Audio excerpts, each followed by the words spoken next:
안녕하세요. BTX입니다. 오늘은 출애굽기 35장을 같이 살펴보겠습니다. 하나님은 그간 안식일을 거룩하게 지키라고 여러 번 말씀하셨었지만 다시 한번 안식일 규정을 강조하고 계십니다.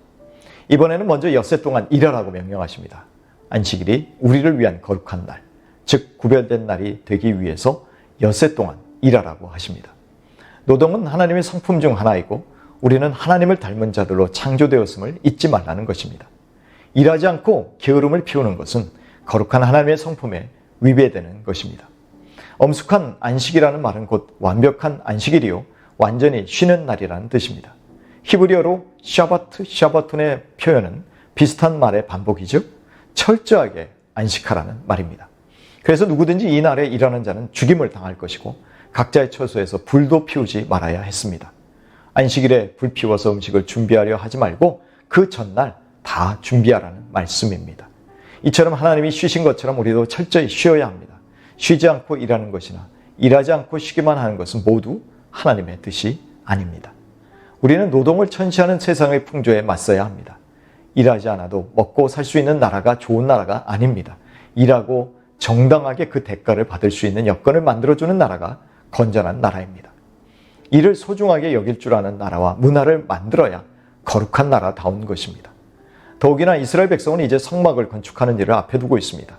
혹시 하나님의 일을 한다고 정작 하나님이 명령하신 안식일 준수를 어길 수도 있음을 경고하시는 것입니다. 하나님은 백성들에게 성막 건축을 위한 재료를 드리라고 명령하십니다. 그런데 이러한 물품들은 이스라엘이 출애굽할 때 애굽 백성들에게서 요청하여 가져온 것들입니다. 어떤 면에서는 열재앙을 통해서 애굽의 신들을 무력화시킨 승리자의 전리품이면서 동시에 노예 노동의 대가이기도 합니다. 그리고 하나님은 성막 건축에 필요한 물품들을 이때에 미리 준비하게 하신 것입니다. 그런데 그러한 헌물을 자원하는 마음으로 드려야 했습니다. 그것이 어떠한 예물이든 상관없습니다. 양이 많고 적음도 중요한 것이 아닙니다. 가장 절실한 것은 하나님을 사랑하는 마음이요 그 마음에서 우러나오는 태도였습니다. 마음에서 우러나오는 기쁘고 고결한 마음으로 드리라는 것이죠. 하나님은 절대 강요하여 받으시는 분이 아닙니다. 고린도후서 9장 7절입니다.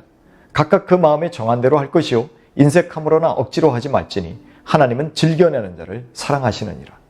그리고 소유 중에서 드려야 합니다. 하나님은 우리의 소유 아닌 것 중에서 드리라고 하지 않으셨습니다. 말하자면 집 팔아서 드린다든가 돈을 빌려서 바치라고 하지 않으셨습니다. 우리의 형편과 처지에 맞게 드리라는 것이지 분수에 넘치게 헌금을 드리라고 한 것이 아닙니다. 여기에 언급된 성막을 만드는 기구들은 25장에서 30장에 하나님이 지시한 내용과 같습니다. 이전에 언급되지 않았던 장막과 뜰에 둘러친 포장을 땅에 박아놓은 말뚝, 또 거기에 묶어두기 위한 줄에 이르기까지 상세히 언급되고 있습니다. 그리고 이 기구들을 만들 사람들은 마음이 지혜로운 자들입니다. 지혜는 하나님을 경외하면서 나옵니다. 그리고 하나님을 경외하는 사람들은 순종하는 자들입니다. 기술과 재주가 뛰어나지만 자기 마음대로 기구를 만든다면 결코 지혜로운 사람이 아닐 것입니다. 그래서 하나님은 순종하는 지혜로운 자가 와서 하나님이 명령하시고 보여주신 것을 다 만들라고 하십니다. 이렇게 하나님의 일은 하나님을 경외하는 마음을 가진 사람들이 감당하는 것입니다.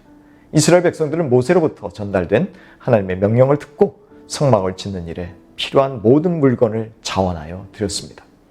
마음이 감동된 모든 자, 자원하는 모든 자, 마음이 슬기로운 여인들이 헌신한 것입니다.